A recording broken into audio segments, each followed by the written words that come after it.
today I will mainly talk elements from chapter 1 and chapter 2. In the book there are 5 chapters, but for tonight's presentation I decided to limit myself to present just some elements. So the first question that we are facing when we come to violence is, what's the definition of violence? What does it mean? What's the etymology of violence? Because when we say violence, there are so many elements that are comprised. There is physical violence, mental violence, psychological violence. Violence can traumatize, debilitate, injure, mutilate, amputate, kill. So what does violence mean? And actually, violence coming, can we have the next one? From Latin, the etymology has 2 elements, vis, which means force, and then latus, which has the notion of carry. Now, here there is something interesting, that also already in the word itself, violence, violencia, is not clear what does it mean, because there is 2 possible interpretations. One is that it's force at something. So to carry something forcefully, or force at or towards something. And the second option instead is meaning it's to carry out an action through force. And it seems a very small distinction, but actually it's probably the one big thing that is present in the first part of, in the first chapter, because this distinction basically means that if violence is carry force at something or towards something, it's becoming like an instrument, something that I can apply to achieve something. But if violence is something carried through force, that it means that me, if I'm applying violence, I also have to transform myself to carry this forcefully. So it means that actually the violence transforms not only, let's say, the receiver, but also the perpetrator. So it's something that creates a bigger transformation.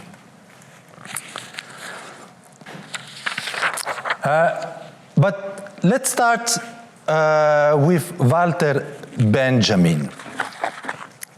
Walter Benjamin wrote this book, Critique on Violence. Critique is not in the sense of criticizing violence, but more in the sense of trying to explore the limit of violence.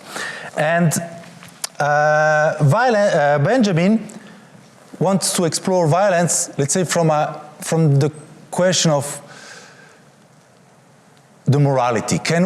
Is it legitimate to use violence? So he goes in the, let's say, the realm of law. And okay, I don't want now to enter in detail because Benjamin makes a big description about the positive law and natural law, but I try now to simplify. But basically he's questioning, can violence be used if the end is just? So basically he's asking the question, can we consider violence under the frame of justified versus unjustified violence? And this question of justified versus unjustified violence seems to be a very strong, let's say, frame to approach this notion of violence. And if we stick with this idea and we look at, let's say, most of the production, let's say, of movies or TV series. Let's take Game of Thrones. The question of justified, unjustified violence seems to be very at the core of this movie, for instance, and not only. But in this movie, in this TV series, we can really see that there are characters, and I take, for instance, the first scene of the first episode of the first season. We have King Edward Stark that has to kill one soldier because he has deserted, he escaped.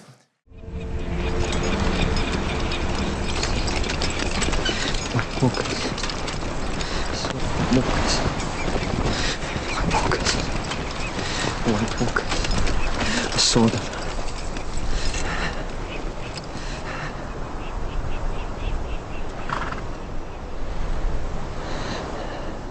I know I broke my oath. And I know I'm a deserter. I should have gone back to the war and won them, but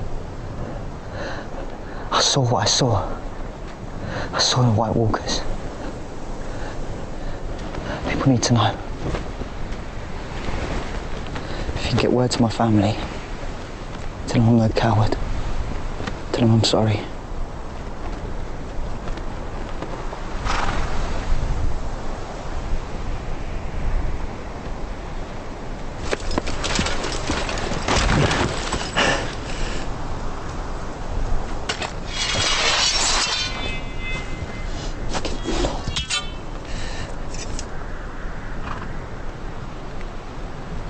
In the name of Robert of the House Baratheon, the first of his name. Don't look away.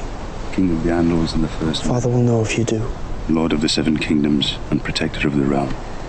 I, Eddard, of the House Stark, Lord of Winterfell and Warden of the North, sentence you to die.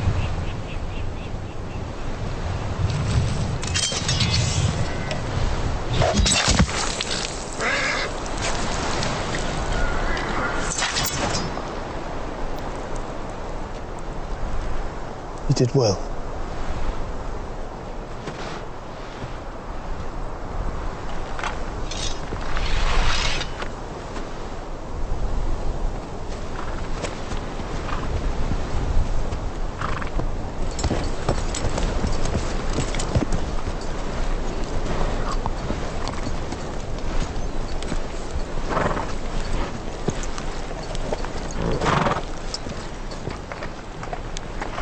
You understand why I did it? John said he was a deserter. But do you understand why I had to kill him? Our way is the old way. The man who passes the sentence should swing the sword. Is it true he saw the White Walkers? The White Walkers have been gone for thousands of years. So he was lying.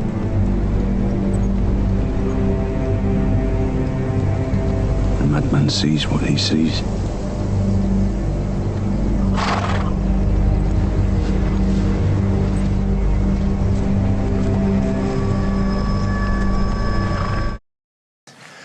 But we clearly understand that King Stark doesn't want to kill the soldier, but that's the law.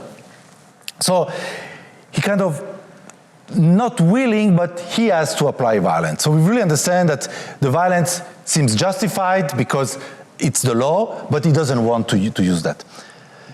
And then on the opposite, we have another king, Joffrey Baratheon, who on the opposite kills people just for his own pleasure. So it's very cruel.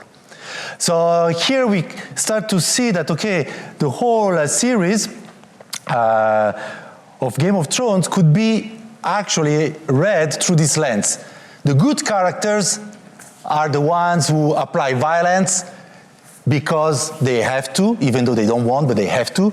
The bad characters, they apply violence just for their own pleasure.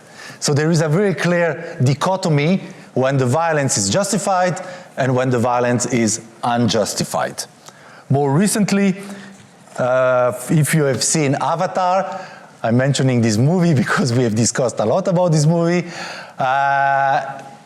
The final battle takes a big chunk of the movie, and there is this moment where there are these sea creature which looks like whales, that all the time they say, no, we don't join the battle, no, violence is not a mean to solve things. But then at one point they realize that the humans went too far. Okay, yes, we join in.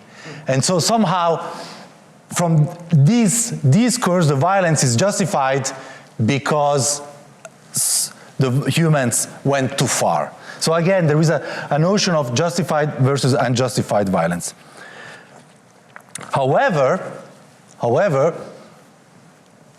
and here we start to see a little bit the fallacy of this kind of way to read, is that, yes, we can start to observe the movie with this idea of justified versus unjustified violence, but the basic narrative that is omnipresent in the case of Game of Thrones, but in other movies that follow a similar pattern, is the fact that violence is omnipresent. Violence is the status quo. Violence is there all the time. And so start to emerge this narrative of the survival of the fittest. What in Latin is homo homini lupus, which in English has been translated as the man is a wolf for the man. And that's a very Hobbesian vision of the world. Hobbes basically says that war is an existential condition. It defines human life experience. War, even collapse time. The time is spent either fighting, anticipating the fight, preparing for it, or taking precautions against a physical violation. So basically for Hobbes, we are all the time ready to fight. That's the basic, our basic nature.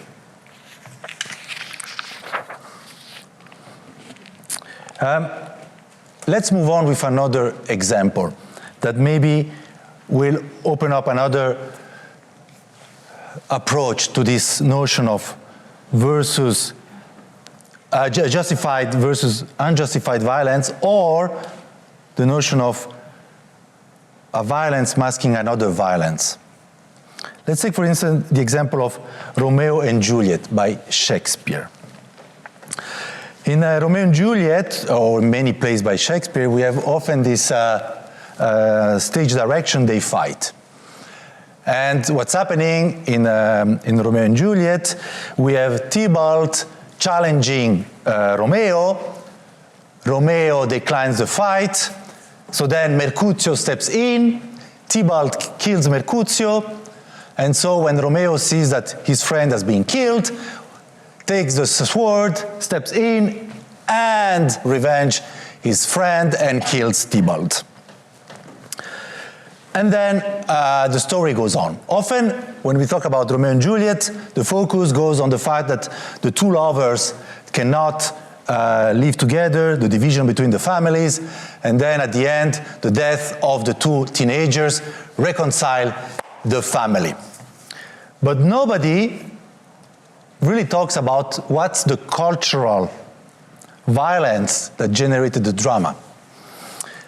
The fact that Tybalt challenged Romeo, and then Romeo declined, and then Mercutio felt that he had to step in to save the honor of his friend.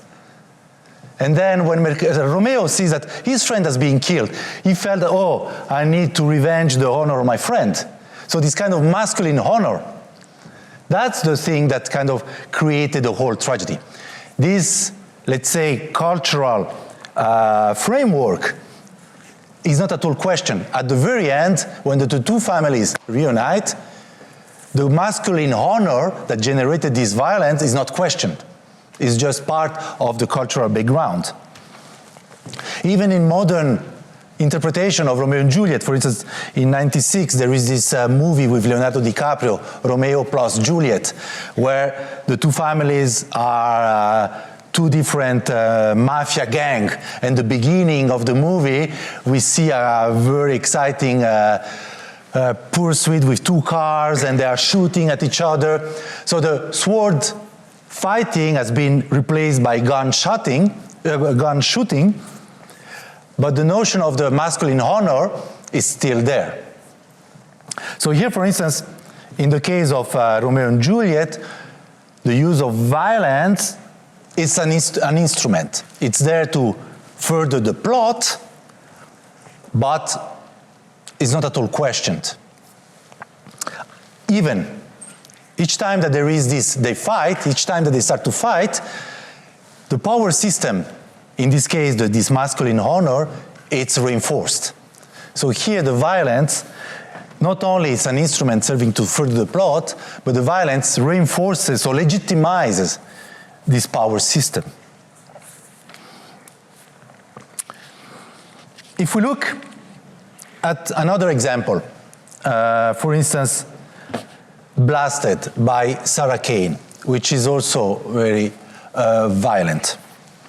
For those who don't know the play, just go quickly.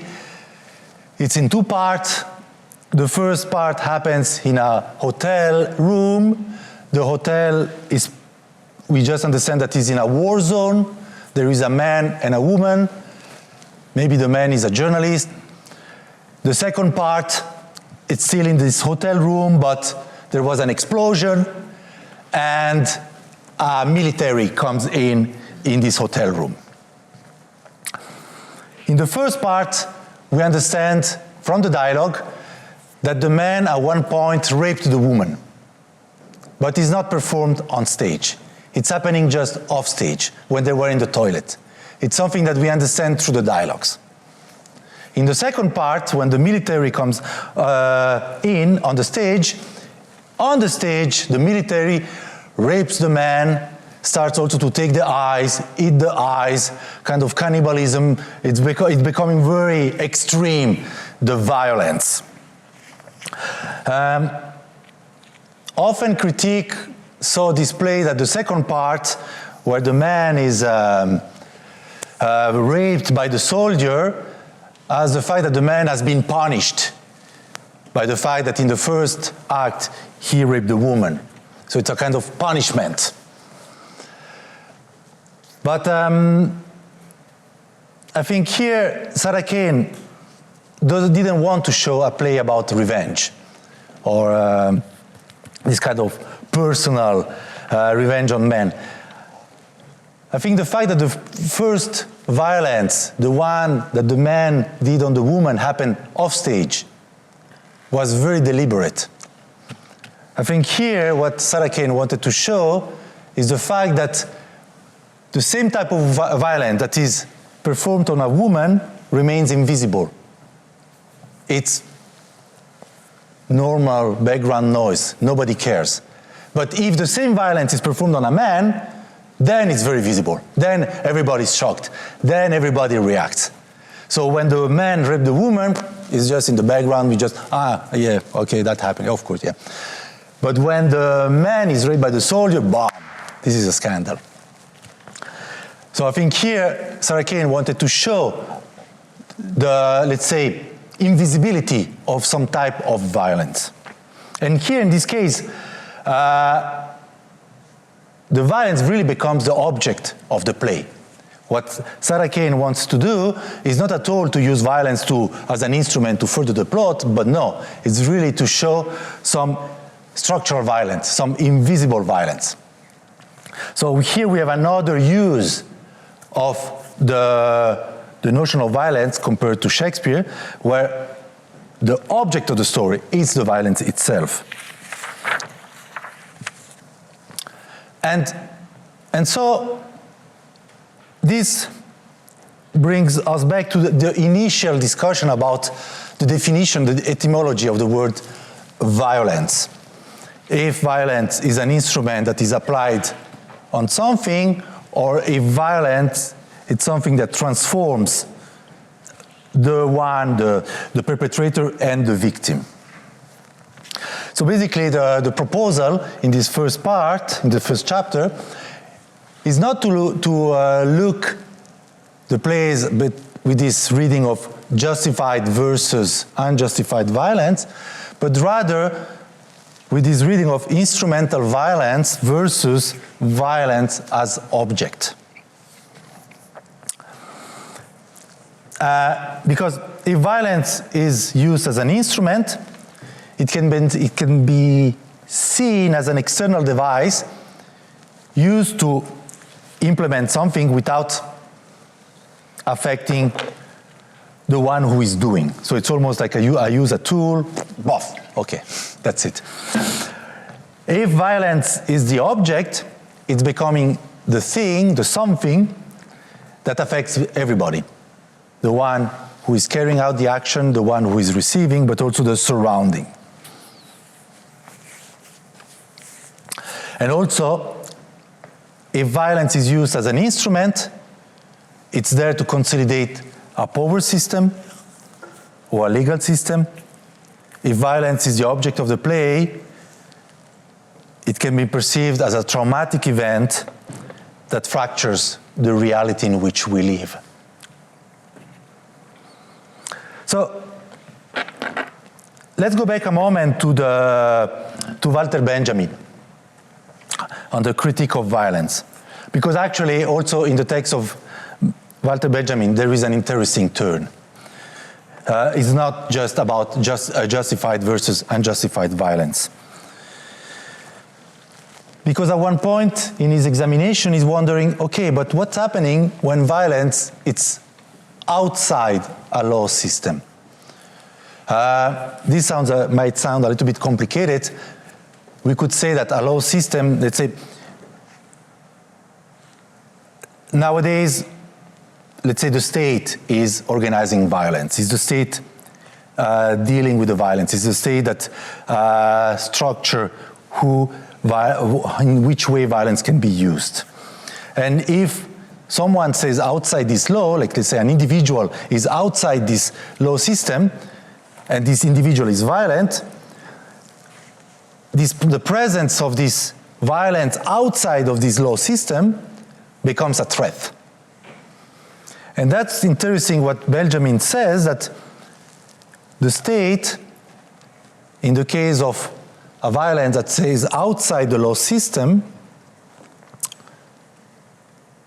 not only can be, let's say, a danger for the law system, but the law system will use violence to eliminate this potential threat.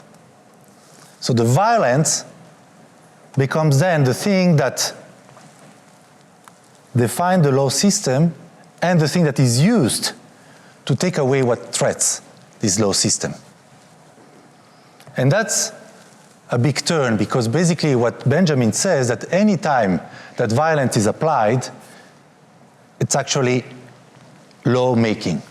It's basically you are creating a power system.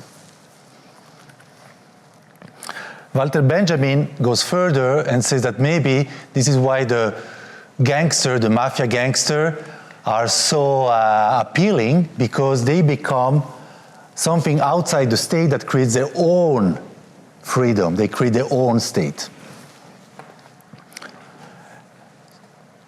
And this is why I wonder, based on Walter Benjamin, why nowadays there is so much glamorization of violence in pop culture, is that maybe it's because there is still this echo, this idea that, oh, we can create our own freedom. Through the violence, we can create our own clan that is free.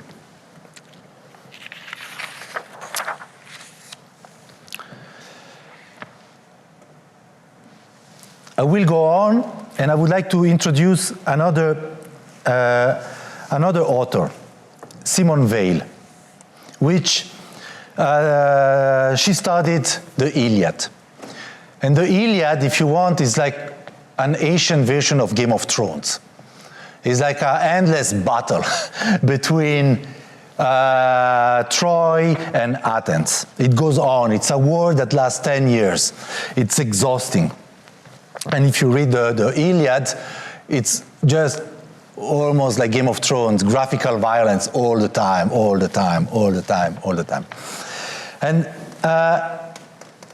And Simone Weil, in her analysis of the Iliad, she's very struck by the fact that often in the Iliad, the accent is put on the fact that, look, there was someone, and now life has gone, and this someone is just an object. So all the time there is a stress on the fact that the spirit has left, and it's just an object. And for her, what is striking in this Iliad, or in this, let's say, war or continuous use of violence, is the fact that the people involved in this ongoing war, they're not anymore human. They are just object. They are just object. And so violence, what she says, it's transforming not only the victim, which in this case dies, but also the perpetrator. Everybody becomes just object. They are not anymore human. They are just things. And the question is then, why do we accept this ongoing war? Why this war is going on? Why they don't stop it? And she says that because there is no other way to think something else. We are all the time just in this cycle of war, which transforms us into object, and because we are just object, there is no other way to think about something else. And that's very interesting, because what Simone Weil says, she kind of turns the vision of Hobbes about the man being a wolf for the man. She says that the man being a wolf for the man is not the natural state of humanity, but it's violence that transforms us in this man being a wolf for the man. It is violence that creates this general state of survival of the fittest. So the Hobbesian position here is reversed. And she says that the only way to step out from this endless cycle of war and being object is love. And here Simone Weil is very close to Hannah Arendt, when Hannah Arendt also was writing about violence, and she was saying that we should develop a politic of care, because that's the only thing that brings back the spirituality and humanity in us.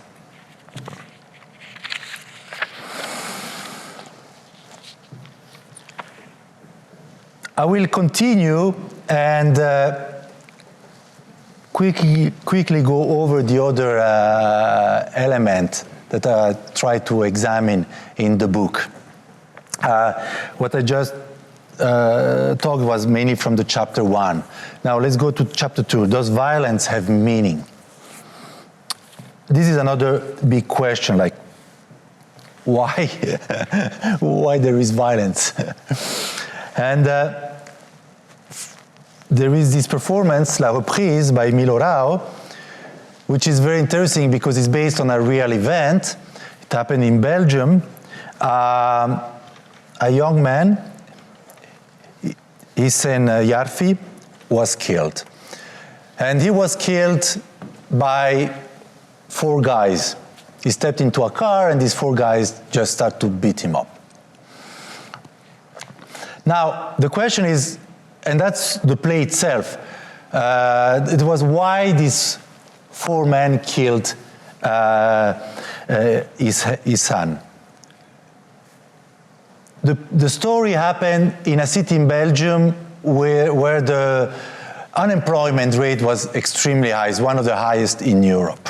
So the one question was, okay, maybe this is structural violence. Unemployed people, desperate, they start to beat up. Another one, this inside depression. But actually, Ihsan was a Muslim, and the 4 guys were Belgian, white Belgian. So is it a racial crime? Because he was Muslim. Then also Ihsan was gay. So was it a homophobic killing? These guys were 4 straight guys. And so all the time in the play, but also the journalist and also in the trial, they try to understand what was the reason, why this killing happened. And actually, the difficult thing to accept, and that the play is about that, is the fact that actually there was no explanation. It just happened that these 4 guys, for whatever reason, were on this mood, and for whatever reason, they start to kill this guy. And the fact that there was no meaning in the death of this person actually drives crazy some of the performers on the stage. The fact that there is no possibility to provide a meaning for this death. I will continue by talking another play, Saved, by Edward Bond. Saved, which was written, I think, in 1960, was the last play that was censored in England. And there as well, the play was considered to be extremely violent, unbearable. Now, in that play, sorry, I try to find the exact date when it was written. Well, 1965.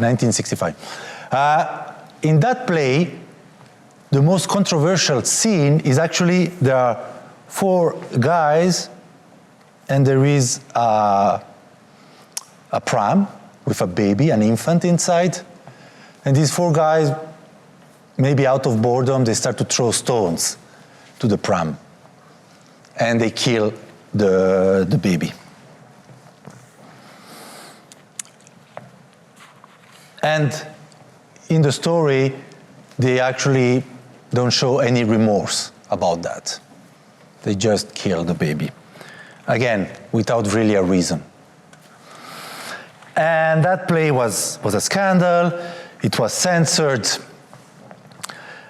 And the thing is that that play, which is considered extremely violent and was banished, it has only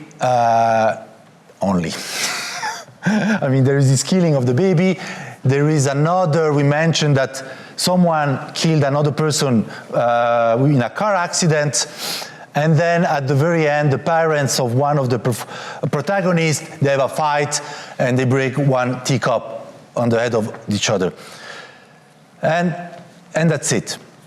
And if we compare to another British play, Titus Andronicus, by Shakespeare, if you know that play, it's probably the most gory play of Shakespeare, where there are 14 deaths, none of them are on stage, 6 characters have parts of the body that are cut, there is also cannibalism, 1 rape, if not more, is not clear.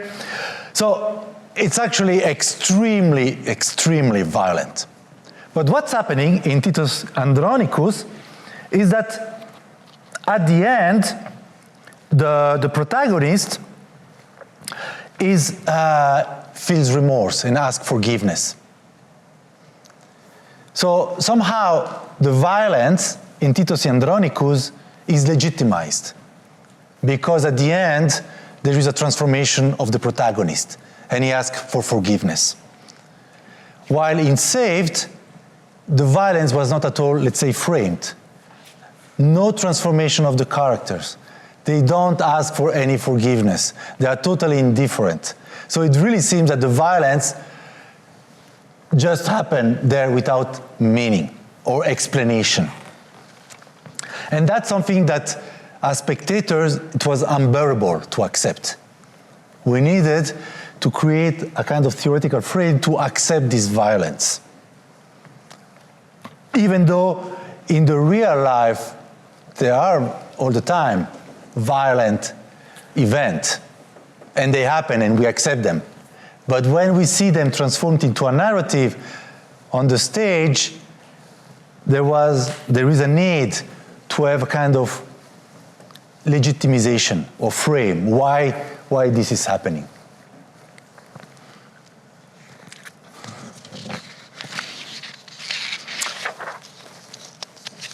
I will move on to the next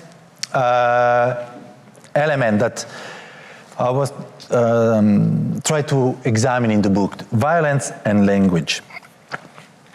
So, and in the book I'm talking a lot about a play by Wedekind, Spring Awakening.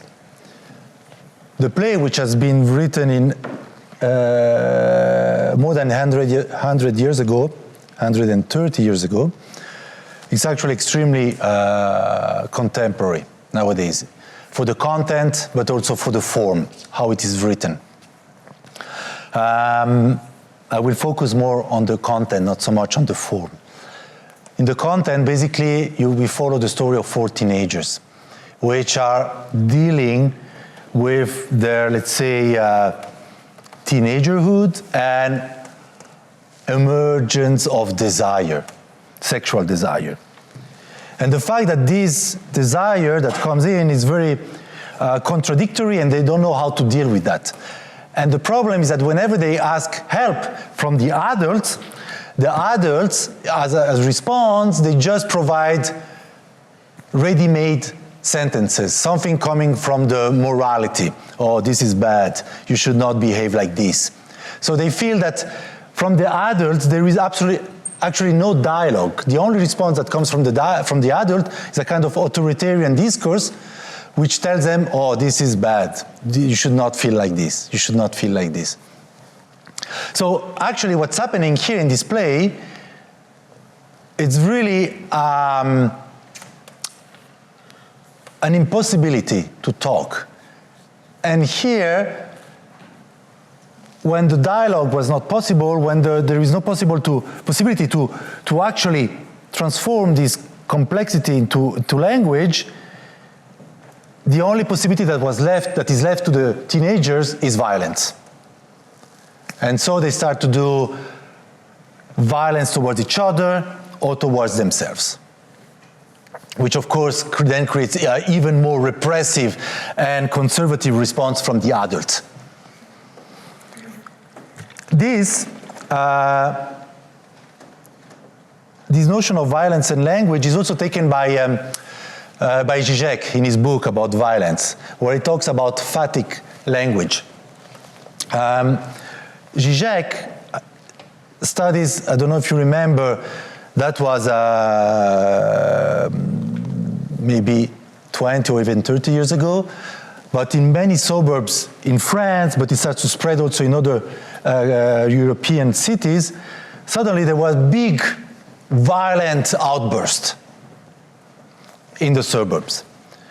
And there as well, in the public debate, sociologists try to understand why there was this violence. Is it because of social inequalities?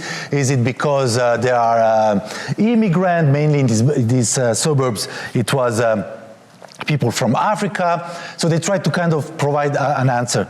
And Zizek, he was saying that this is like phatic language. Phatic language is very basic language. When you say to someone, hey, how are you? How are you? You don't really transmit any content, but it's just to check out if the other person is there, if you are heard.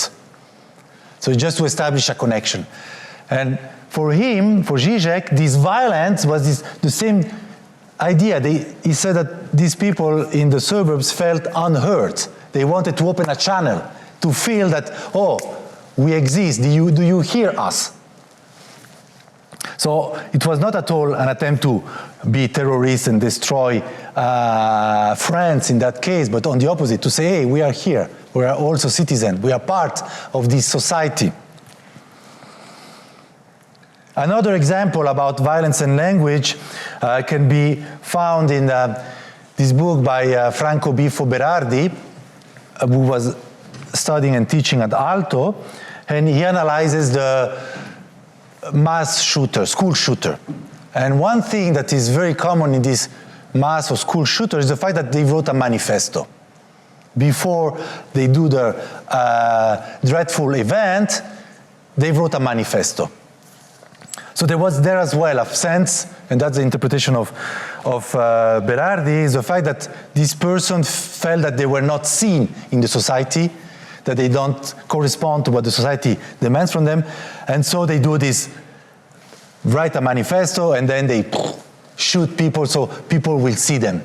And actually the I don't know if it's, sad thing is that the two killers of Columbine, I don't know if you remember this school shooter in Columbine, apparently the day before, and that's in their diaries, they were kind of joking, thinking, okay, tomorrow we are going to do this, we were going to kill a lot of students. Which film director will make a movie about us? Will it be Steven Spielberg? Will it be someone else? And actually, at the end, movies were made about Columbine. So to some extent, their wish to be seen, to be visible, was exhausted. So here, the violence becomes an expression when language fails, when there is not any more possibility to talk, when you feel that you are not heard, you are not seen, then the violence becomes the ultimate way to express yourself. And I will finish quickly, we'll finish with this quick presentation to talk about the last aspect that I'm examining in the chapter 2, which is the notion of pleasure, violence and pleasure. And I'm referring mainly to two authors, Sofsky and Max Rynanen. Wolfgang Sofsky described the first time that the guillotine was used. So in France, when when the revolution has happened, they changed, and the public execution were not done anymore in the same way with someone. I don't know how to say this in English. Le bourreau.